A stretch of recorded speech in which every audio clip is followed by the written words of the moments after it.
Nos sentimos muy emocionados de saludarle en este nuevo estudio de la Palabra de Dios. Estamos comenzando un nuevo estudio con un nuevo folleto titulado El Génesis, así simple y sencillamente El Génesis. Y Pastor Dani Perla, qué alegría saber que podemos dedicar tiempo a la Palabra de Dios y bueno, tenemos un nuevo estudio por delante para 3 meses. Maravilloso, creo que podemos darle gracias a Dios por esta oportunidad que nos da de estudiar su santa palabra. Amén. Y hoy vamos a comenzar con un tema, como no puede ser de otra manera, hablando del Génesis, un tema que se titula El Dios de la Creación. Pero antes vamos a orar buscando la dirección de nuestro Señor. Querido y bondadoso Padre, necesitamos de tu dirección en todo momento y hoy en un mundo tan confundido respecto a sus orígenes, creo que tú has enviado este mensaje para nosotros y queremos aprender la lección de este día. En el nombre de Cristo Jesús. Amén. Amén. Quizá para introducirnos, Pastor, yo sé que tocar el libro de Génesis es un libro demasiado extenso, no solo por los capítulos que toca, sino por la cantidad de años que se desarrollan en este libro. Y quizás para comenzar, ¿por qué es tan importante el libro de Génesis para nosotros hoy, considerando que, y lo presenta la lección de esta manera, es el único registro fidedigno que tenemos de nuestros orígenes, de la historia de este mundo y de la humanidad? Precisamente creo que la palabra clave es orígenes. De hecho, eso significa la palabra Génesis, es una palabra griega, pero en hebreo el libro comienza con la palabra principio, así que es lo mismo. Bereshit en hebreo habla acerca del principio y eso es lo que responde cuál es la razón por la que estamos aquí. Amén. ¿Por qué todas las cosas existen? ¿Quién está detrás? Este libro nos confronta realmente con esas preguntas existenciales que ya hemos mencionado en otros estudios. ¿Por qué estoy aquí? Sí. ¿De dónde vengo? ¿Para dónde voy? ¿Cuál es mi propósito en esta tierra? El libro de Génesis es el fundamento para todo eso. Sin este libro, realmente, sin este concepto, nosotros no sabríamos definitivamente cuál es nuestro propósito en la vida. Ahora, en la lección, Pastor, se nos presenta, ya vamos a ir a Génesis, pero se nos presenta la razón por la cual nosotros, o la respuesta que nosotros, para decirlo mejor, deberíamos dar cuando contemplamos lo que Dios hace en el Génesis. Y se nos confronta con esto en otro libro que no es Génesis. Y vamos a comenzar ahí porque me parece que es el libro, cuando vamos al libro de los Salmos, que tiene varios salmos que se refieren a la creación, nos presenta un mensaje muy interesante. En los primeros 3 versículos del Salmo 100 nos dice lo siguiente. Salmo 100, los primeros 3 versículos. Cantad alegres a Dios, habitantes de toda la tierra. Servid a Jehová con alegría.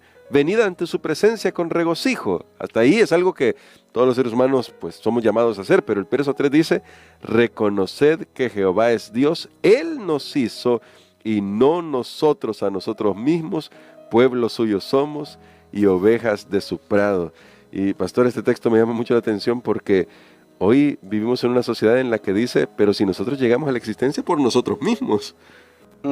Realmente nada más errado Sí. de la realidad, pero me llama la atención en este salmo, hay una respuesta de gratitud, un reconocimiento. La creación, como ya vamos a comenzar a estudiar, es un acto de gracia, de pura gracia. Nosotros tenemos razón cuando decimos, bueno, yo no pedí venir a este mundo, es cierto, sí. Yo no pedí, ni usted, ni Adán ni Eva pidieron venir a este mundo, fue un acto de la gracia de Dios. Incluso, tal vez adelantándonos un poco a lo que vamos a estudiar en otros días, tampoco pedimos ser salvados, porque el ser humano fue creado por Dios, esa creación se trastornó y ahora Dios rescató la creación. Tampoco cuando el ser humano pecó, el ser humano más bien se escondió de Dios, nunca le pidió ayuda, nunca lo buscó a Él. También la redención, por supuesto, es un acto de gracia, o sea, todo se basa en ese Dios. Pues tenemos que conocer a ese Dios, porque dice, reconoced que Jehová es Dios. O sea, tengo que conocerlo, tengo que saber quién es, tengo que entender por qué es que Él creó este mundo, ¿por qué me tiene aquí a mí? A pesar ahora de todo lo que estamos viviendo. Por eso es que este libro es muy importante. Amén, amén. Ahora sí vamos a ir al capítulo 1 de Génesis. Bueno, con un texto que ese texto, pastor, creo que casi nadie necesita ni siquiera verlo en la Biblia porque todo el mundo lo conoce. Génesis 1:1. En el principio creó Dios los cielos y la tierra. Pero, pastor, en este pasaje de la creación, en este primer pasaje de la creación, ¿podría comentarnos qué es lo que está queriendo decir el autor Moisés? Porque fue un autor el libro de Génesis. Moisés, ¿qué está diciendo sobre el origen de nuestra creación y sobre la figura de Dios en esa creación? Muy bien, Dios es realmente central. Algo que nosotros tenemos que saber que este relato comienza dando por sentado que Dios existe. Así es. No va a demostrar que Dios existe. De hecho, no puede ser demostrado para nosotros los seres humanos. O lo tomamos o no lo tomamos. O sea, o lo creemos o no lo creemos. De hecho, aquí hay una conexión con el estudio que tuvimos el trimestre anterior con Hebreos. Así es. Porque Hebreos capítulo 11 nos habla de la fe. Y la fe dice que se basa en creer lo que no vemos y pone el ejemplo de la creación. El primer ejemplo que pone de la fe es que creemos que el mundo fue creado por Dios. Así que tenemos ahora una conexión de los dos libros y Dios aparece, Dios irrumpe en la escena de este universo, de este mundo, sin decirnos realmente dándonos explicación de cómo lo hace, sino dándolo por sentado. Dios existe. Dios es central en este texto. De hecho, cuando aquí dice en el principio creó Dios los cielos y la tierra, saben que este texto es más bien una referencia no solo a la creación de este mundo, sino universal. Porque cuando vamos a Génesis, el capítulo número 2 y el versículo 1 dice, fueron pues acabados los cielos y la tierra y todo lo que hay en ellos. Entonces Génesis 2:1 menciona los cielos y la tierra. Génesis 1:1 menciona los cielos y la tierra. Los cielos y la tierra que se menciona en Génesis capítulo 2 y el versículo 1 ya es nuestro globo, el planeta, nuestro mundo, sí, el planeta Tierra. Pero Génesis 1:1 es universal. En el principio creó Dios los cielos y la tierra y hablan de un principio que no tiene principio, porque Dios no tiene principio. Son algunas de las cosas que vamos a tener que aceptar por fe. Yo no lo entiendo porque nosotros vivimos en el tiempo. En el tiempo hay principio y hay final. Uno nace, uno muere. Uno comienza un proyecto, lo termina. Ese es el tiempo humano. Dios está fuera del tiempo. Un principio que no entendemos. En la eternidad, dice, Dios creó todo lo que hay, todo el universo y luego viene a trabajar específicamente aquí en nuestro mundo. Ahora, también es bastante interesante que en el relato de Génesis, usted ya llegó al capítulo 2 y leyó uno de los versículos con los que termina en el versículo 3 del capítulo 2, el primer relato de la creación. Quizás habría que recordarle a todos nuestros oyentes acá que el libro de Génesis no estaba dividido en nuestros capítulos de hoy en día. Así es. Así que el relato de Génesis 1 termina realmente en el capítulo 2, verso 3. Pero luego pareciera como que si el autor repitiera el relato, y hay algunos que han dicho, seguramente fue otra persona la que escribió desde el versículo 4 en adelante todo el capítulo 2. Pastor, ¿qué es lo que realmente nos están diciendo el capítulo 1 y el capítulo 2 de Génesis? Que nos muestra en primer lugar que es un solo relato el que están contando y en segundo lugar que fue un solo autor el que escribió esos dos relatos. Muy bien, creo que es una pregunta muy buena. Yo creo que la mayoría de nuestros oyentes no dudan de que Dios es el creador, lo aceptan por fe, porque no lo podemos comprobar, pero lo aceptamos por fe. Sin embargo, es probable que alguno de ustedes en algún momento se confronten con este tipo de teorías que lastimosamente menoscaban la fe en la palabra de Dios. Yo recuerdo cuando estaba estudiando estos temas hace ya muchos años en la universidad de teología y recuerdo cuando surgió esa frase, hipótesis documental o hipótesis documentaria, que decía que el libro de Génesis había sido escrito por varias personas. Entonces, no solamente por un autor, no creían que había sido escrito por Moisés, y daban sus razones lingüísticas, razones aquí. Ahora, interesantemente, en los últimos años, la mayoría de los eruditos bíblicos, no importa de qué denominación sean, concuerdan que Moisés escribió este libro. Pero ahora, ¿qué razón tenía Moisés? Porque esa es la pregunta. Claro. Para aparentemente volver a hacer un repaso de lo que ha dicho en el capítulo 1 y ahora lo hace en el capítulo 2 de Génesis. ¿Qué razón había detrás de eso? Bueno, creo que podemos tomar aquí nuestras Biblias, hermano Gerson, claro, y ver algunas. Vamos a destacar solamente dos aspectos. Recuerden ustedes, hemos leído en Génesis el capítulo número 2, ya lo leímos, y el versículo 1, pero vamos a volverlo a leer y luego vamos a leer el versículo 4. Muy bien, el capítulo 2, verso 1, ¿verdad? Así es. Dice, fueron pues acabados los cielos y la tierra y todo lo que en ellos hay. Ahí termina el primer versículo.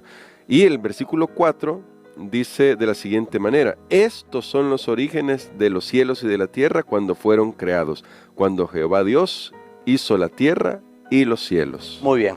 Noten ustedes, hay otra vez repetición de la frase los cielos y la tierra, pero si ustedes notan al final del capítulo 4, del versículo número 4, dice cuando Jehová Dios hizo la tierra y los cielos. Noten, ya no dice los cielos y la tierra. Allá en Génesis 1.1, en Génesis 2.1 y 2.4 dice los cielos y la tierra, pero en el mismo versículo de repente hace un cambio y dice la tierra y los cielos, pone la tierra primero y los cielos después. Ahora, ¿por qué? Porque ya vimos que los cielos y la tierra es una expresión en Génesis 1.1 de la creación universal de Dios, o sea, en todo el universo. Luego, en Génesis 2.1 es una expresión de la creación de nuestro mundo.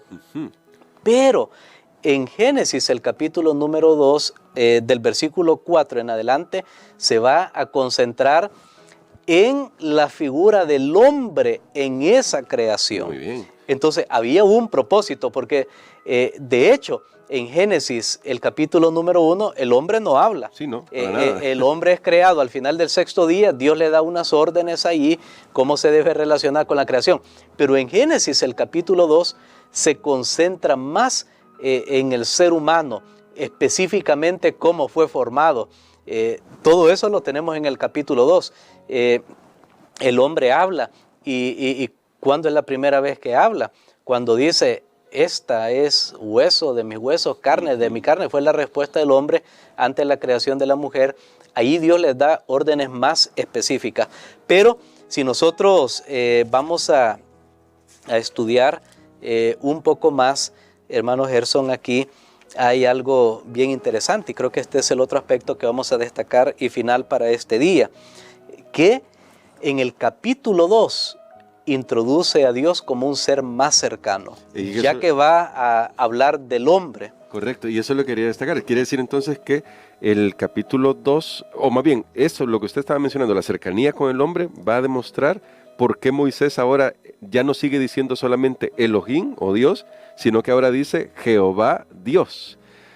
¿Por qué este nombre ahora es tan importante en el capítulo 2? Jehová Dios. Muy bien, excelente. Y aquí nosotros tenemos, son detalles que a veces uno los pasa por alto al leer la Biblia, porque ya vimos, en todo el primer capítulo solo dice Dios, que es Elohim, una palabrita que no vamos a entrar ahora en detalle a desglosar, pero es el nombre de Dios.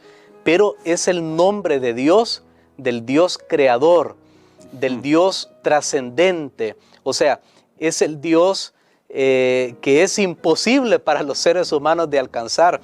Es el Dios que llena el universo, es el Dios que yo no puedo entender, es el Dios que no vive aquí en la tierra, es el Dios del universo, o sea, es el Dios que trasciende todo.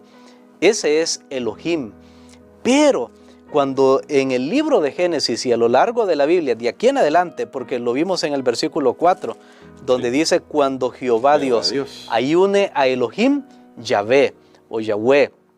De hecho, era impronunciable para los hebreos, pero es otro tema también que no vamos a tocar en este momento.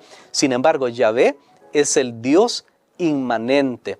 ¿Qué significa inmanente? Que está cercano. O sea, Dios no solo quería ser conocido como el Dios creador, a quien hay que respetar y temer, sino también el Dios Jehová, el que está cerca. De hecho, tal vez me voy a adelantar un poco, pero saben que cuando la serpiente en Génesis capítulo 3 le dice a Eva, con que Dios os ha dicho, no usa la palabra Jehová, no dice con que Jehová Dios os ha dicho, porque Satanás quería poner a Dios como un ser frío, muy distante y quita esa palabra Jehová.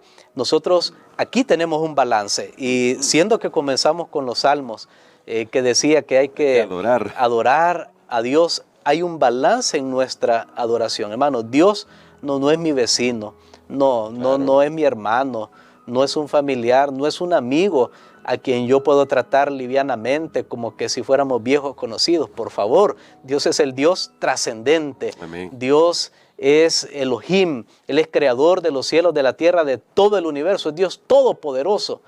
Pero también ese Dios es el Dios que se acerca, es Jehová, es el Dios que nos ama, es el Dios que tiene un propósito para nuestra vida. Entonces nuestra adoración siempre deben estar esos dos elementos de respeto, pero tampoco como algo frío y distante, porque sucede algo, hermano Gerson, que lo que tenemos cerca muchas veces no lo respetamos. Sí, eso pasa. Por eso es que de repente cuando entra allí alguien que es dueño de una gran compañía o el presidente de un país y está lejos y distante y la gente lo admira, porque está cerca y lo vemos y hablamos, pues pasa a veces en las relaciones también de pareja, ¿verdad? O sea, porque lo que tenemos cerca muchas veces lastimosamente no lo admiramos, pero en la adoración a Dios tiene que haber un balance. Conozcámoslo como el Dios trascendente, pero también el Dios inmanente. Amén. Sí, es el gran Dios, pero también es el Dios que está cerca de nosotros. Por eso comenzábamos con salmos y el salmista dice, hay que alabar a Dios, hay que reconocerlo y hay que agradecer por todo lo que Él ha hecho por nosotros.